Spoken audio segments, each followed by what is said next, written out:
आज Doubtnut app download करें। Doubtnut पर अपने सभी गणित, रसायन विज्ञान, भौतिक विज्ञान और जीव विज्ञान के डाउट्स का करो सफाया। बस प्रश्न की फोटो खींचो, एक ही प्रश्न को क्रॉप करो और तुरंत वीडियो सोल्यूशन पाओ। अभी डाउनलोड करें। प्रश्न है, एक आनत तल क्षैतिज से 30 डिग्री कोण पर है। तल पर एक पिंड फिसलते हुए विरामावस्था से 2 सेकंड में 8 मीटर चलता है। तल व पिंड के बीच गतिज घर्षण गुणांक का मान हमें पता करना है। जो गुरुत्वीय त्वरण जी का मान लेना है वह है 10 मीटर प्रति सेकंड स्क्वायर। तो यहाँ पे स्थिति कुछ ऐसी है कि ये एक आनत तल है जिसका क्षैतिज से जो कोण दिया हुआ है वो कितना है, ये दे रखा है 30 डिग्री है। और विरामावस्था से चलते हुए मतलब यहाँ पर यू का मान जो इसका प्रारंभिक वेग है, प्रारंभिक वेग अगर हम इसको यू लिखें तो इसका मान दे रखा है कितना, 0 मीटर पर सेकंड। और दे रखा है कि 2 सेकंड में 8 मीटर चलता है। तो जो समय दे रखा है, समय वो कितना है, अगर टी से मान ले तो ये दे रखा है 2 सेकंड। और जो चली गई दूरी है ये कितनी है, इसको एस लिखे तो ये इसका मान दे रखा है 8 मीटर। तो हमें पता करना है कि तल और जो पिंड है इनके बीच जो गतिज घर्षण गुणांक है म्यू के, इसका मान पता करना है। तो यहाँ से हमें जो गतिज घर्षण गुणांक है, गतिज घर्षण गुणांक म्यू के, इसका मान पता करना है। तो हमने मान लिया कि जो पिंड है उसका जो द्रव्यमान है इसको हमने m मान लिया। तो यहाँ से इस पर एक बल लगेगा, गुरुत्वीय बल, जिसका मान होगा mg के बराबर। और चूंकि ये कोण 30 डिग्री है इसलिए इसका जो ये आनत समानांतर जो बल लगेगा वो कितना हो जाएगा, वो हो जाएगा mg साइन थीटा। और इसका इधर जो बल लगेगा वो कितना हो जाएगा, ये हो जाएगा mg cos थीटा। और इसकी एक प्रतिक्रिया बल लगेगी, इसका मान हो जाएगा r। तो यहाँ से जो r का मान होगा, चूंकि जो आनत तल है उसके ऊर्ध्वाधर में इस पिंड की कोई गति नहीं होती है, इसलिए यहाँ से हम लिख सकते हैं क्या, यहाँ से हम लिख सकते हैं R minus M G cos theta equal to 0 हो जाएगा। तो यहाँ से जो आर का माना जाएगा ये कितना हो जाएगा, ये हो जाएगा एम जी कॉस थीटा।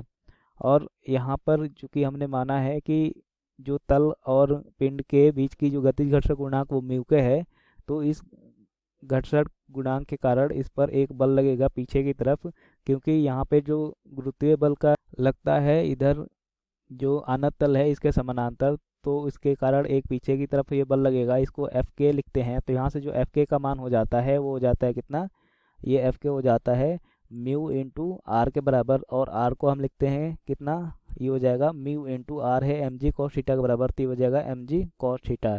तो यहाँ से नीचे की तरफ एक बल लग रहा है एम जी साइन थीटा और ऊपर की तरफ बल लग रहा है एफ के जिसका मान है mu M G cos theta. तो जो नेट बल होगा उसको हम एफ नेट लिखते हैं।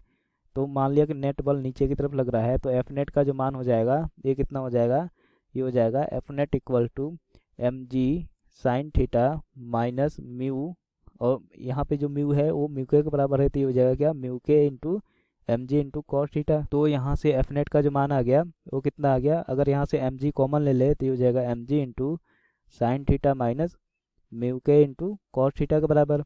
और एफ नेट जो होता है, जो नेट बल होता है वो होता है किसके बराबर, ये होता है m इंटू ए के बराबर, जहाँ पे ए जो है वो नेट त्वरण है, तो ये हो जाएगा, इसको ए नेट लिख लेते हैं। तो हम एफ नेट को लिख सकते हैं क्या, m into A net equal to M G into sine theta minus mu के इंटू कॉस थीटा। तो यहाँ से m से m कैंसिल हो जाएगा और हमारे पास जो ए नेट का मान आएगा ये कितना हो जाएगा, ये हो जाएगा g into sine theta minus mu के इंटू कॉस थीटा। अब हम इसमें g और थीटा का मान रख देते हैं। तो यहाँ पर हमें दे रखा है कितना, थीटा का मान दे रखा है 30 डिग्री और g का मान लेना है 10। तो यहाँ से जो ए नेट का मान आ जाएगा ये आ जाएगा कितना, ये आ गया 10 into sine 30 degree minus mu के इंटू कॉस 30 डिग्री। तो यहाँ से ए नेट का जो मान आ गया ये कितना आ गया, 10 इंटू साइन 30 डिग्री का मान होता है 1/2 माइनस म्यू के इंटू कॉस 30 डिग्री का मान होता है √3/2। तो यहाँ से 2 कॉमन लेके और इसको कैंसिल कर देंगे तो ये हो जाएगा 5।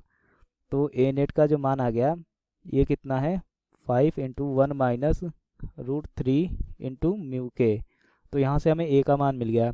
अब हमें दे रखा है कि जो प्रारंभिक वेग है वो u है, समय t है और जो चली गई दूरी है वो 8 मीटर है। तो गति का जो दूसरा समीकरण है उससे हम लिख सकते हैं क्या, गति के दूसरे समीकरण से जो चली गई दूरी होती है s, इसका मान होता है ut प्लस 1/2 इंटू at²।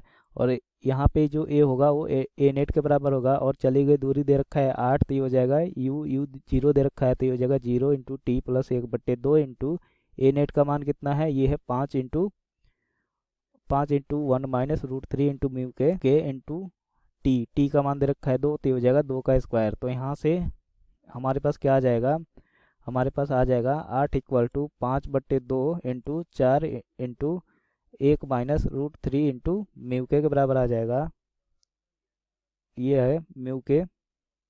तो यहाँ से हमारे पास क्या आएगा, ये 2 से 2 कैंसिल होगा और ये 4 टाइम्स में कैंसिल हो जाएगा। तो यहाँ से हमारे पास क्या आ गया, यहाँ से आ गया 4/5 equal to 1 minus √3 into mu के। तो ये कितना आ गया, ये आ गया 0.8, तो ये आ गया 0.8 इक्वल टू 1 माइनस √3 म्यू के। अब √3 म्यू के को इधर लाएंगे तो ये हो जाएगा √3 म्यू के इक्वल टू 1 माइनस 0.8, मतलब ये आ गया 0.2 के बराबर।